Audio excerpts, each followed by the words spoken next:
Felicitas, karibu kwenye Real Talk. Thank you. So nasikia wewe ni mama watoto watano. Yeah. Na naambiwa ukianza wewe na mzee mlikuwa mmesema sisi tunataka watoto watatu tu. Yes. Lakini ukajipata pale na almost double. So kama mama watoto watano niambie how is it? It's too hard. Economically, health-wise, na hii maisha ya leo. So watoto wako na miaka ngapi? Wa kwanza ako 21 years, wa pili 19 years, wa tatu 18 years, wa nne 16 years, na wa tano 12 years. So kuna pale inaitagwa ile ikakuwa ile staircase. Mama anapendaga kusema ni staircase. Hiyo ya kwanza, ya pili, ya tatu staircase. So naambiwa hapa ukianza pale mwanzoni, wewe ulikuwa umepata firstborn, alafu firstborn akiwa na miezi 8. Yes, ukagundua tena umepata mimba. So hiyo wakati ulikuwa unatumia family planning yoyote?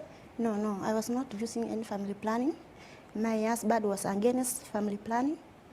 He always told me I'll have children with deformities, I'll have heavy bleeding and health complications. So I didn't know more about family planning. I was in it. Kwamba mzee akisema amesema. So kama sasa pale uko na mtoto wa kwanza alafu ana miezi 8.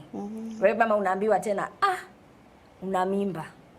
Mtu usikie aje saa hizo? Unasikia umejichukia. Sasa unahurumia huyu mtoto wa kwanza.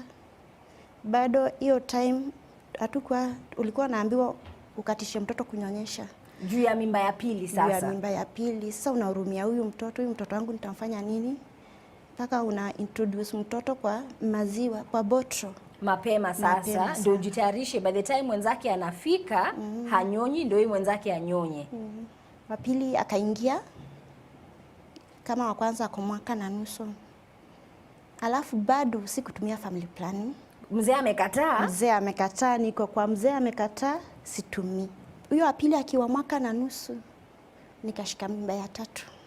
So sasa uko na ule wa kwanza ako na almost sasa 3 years. Wa pili mwaka na nusu, wa tatu ndio huyo anafika. Sasa kama mama mdogo hapo tena, what is going through your mind? Unahisiaje? Sasa wakati nilipata mtoto wa 3, I had to decide on my own. Nikasema hapa mambo imekuwa mbaya na mzee hataki family planning, ako against kabisa. Nikasema hapa lazima niende. Hiyo wakati nilikuwa sasa nimeanza kufunguka akili. Ukienda health facilities wanapeana health talk about family planning, I had a clue. Hivyo sasa nikafunguka macho, nikasema I have to decide on my own. Hapo ndio nikaenda nikaanza kudungwa injectables depo. Na sasa zile ulisema sasa mimi kama mama nimeamua niko na watoto watatu. Nataka kufunga hii maneno ya watoto. Ulimwambia mzee ama ulifanya tu kisiri? Nilifanya kisiri. Na hapo ndio nilidecide nataka depo. Depo kidungwa ni hivyo na ni hivyo. Hatajua kama nimedungwa. Atajua tu maisha inaendelea. Na mzee hakugundua? Hakugundua. Lakini within 2 years depo ikaanza kuniletea shida. Nikaanza kuwa na spotting, gain a lot of weight, blood pressure yangu ikakuwa juu. Sasa I had to stop. Simamishe. Sasa ukaacha kutumia depo. Bado mzee hata hajui saa hizo mama anatumia kitu. Hajui chochote. Anasikia hapo sasa ndio ukapata mtoto wako wa 4. Nikapata mtoto wangu wa 4. Kupata mtoto wangu wa 4 sasa nikasema naanza kumeza tembe. Nilimeza tembe for almost 3 years and some months. Alafu hapo nikaanza kusahau mimi mwenyewe. Najipata 2 days sijameza ile tembe. Nikaanza kuwa na spotting. Nikaenda health facility, wakanipea hizo COCs. Kaniambia niende nimeze nikifuatanisha for 21 days spotting taisha. Nikaenda nikameza, lakini after kumeza nikasikia siko normal. Yani symptoms, side effects haikupeleki vizuri. Kwenda kufanywa pregnancy test nilijipata niko na mimba ya miezi 3. Na ya 50 born sasa. Baada ya ile mara ya kwanza ile ulifanya kisiri. Afterwards ulikuwa unaambia mzee sasa mzee mimi nachukua hizi tembe ama bado ulikuwa unaficha? Hapo nilimwelezea. Juu hata yeye aliona hawa watoto wametosha. Sasa watano. Sasa tukajipata watano ndio huyu. Tukasema lazima tuzae tulee. Lakini after mtoto wa 5 hapo tukaamua nitumia IUCD coil. Nikawekwa coil ya 12 years. Is due natolewa June. June hii mwaka. So, nikitolewa na weka ingine ya 12 years. So kama hivi leo wewe na mzee ukijipata pengine mnafikiria kuongezea familia ama mnasema 5 imetosha? Tumetosha. So you know there are other permanent ways of family planning. As a woman, can you consider any of those, something like yani ile kufunga tubes? Najua umeisikia hiyo kwa mama. Nimesikia. Hiyo ni kitu unaweza consider? I can, lakini for now I'm comfortable with IUCD. Okay. Yeah. Thank you so much. Yeah. Now, I want to introduce my next guest, Margaret Nthambi, who is 31 years old. She says she was on a contraceptive. Just to be clear, her contraceptive of choice was P2, but she still got pregnant. Please help me welcome her to the show.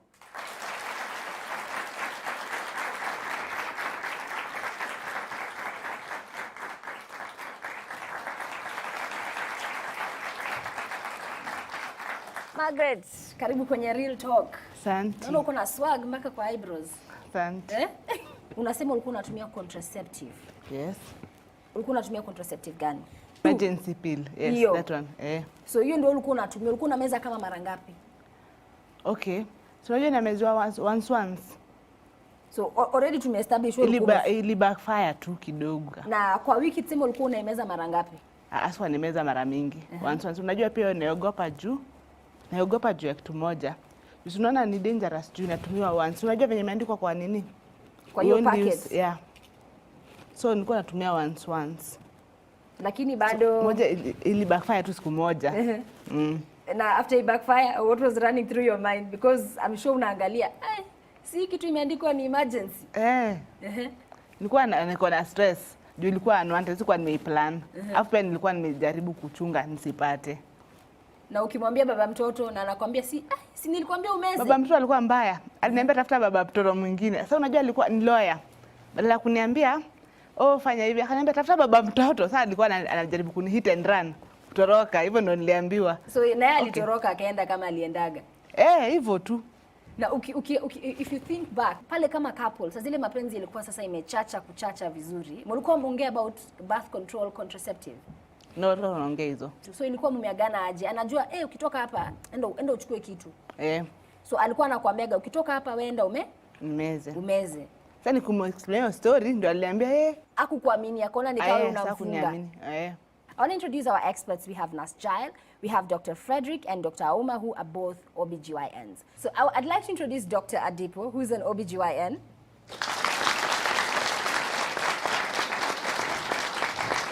So, Daktari umesikia, I think we have here 2 different experiences which in a lot of ways are classic of the contemporary Kenyan woman.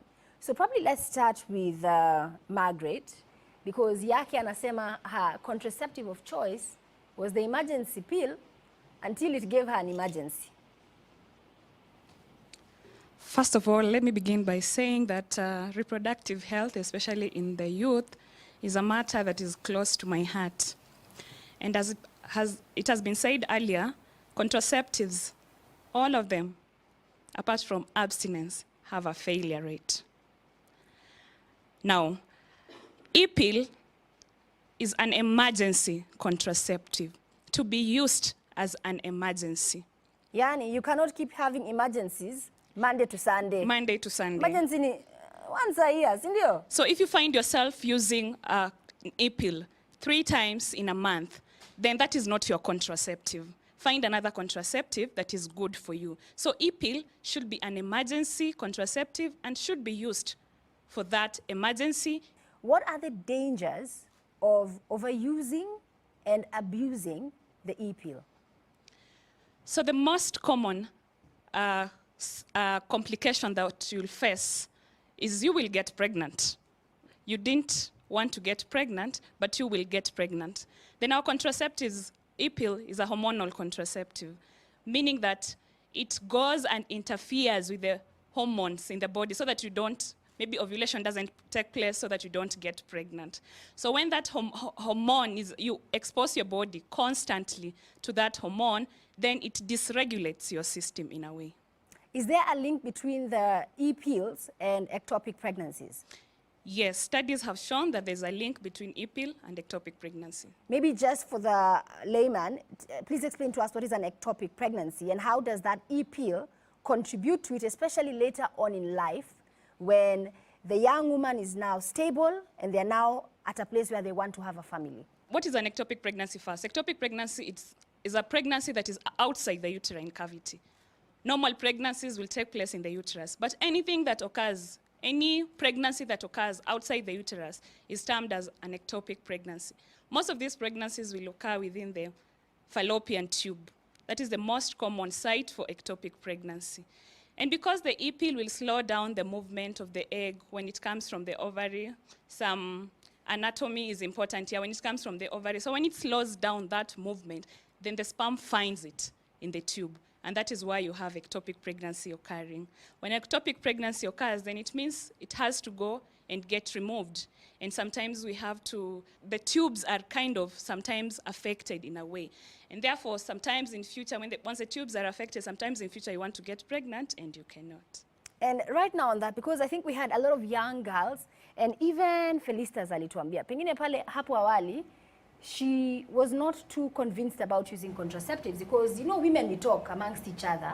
Unasikia, oh, utanona, oh, you'll bleed heavily, oh, itakupea cancer. All these are some of the myths that are out there. Because what I'm hearing, with this 1E contraceptive, it does have a risk because it is an emergency. So if it is abused, it can actually end up causing other adverse health effects to your reproductive organs.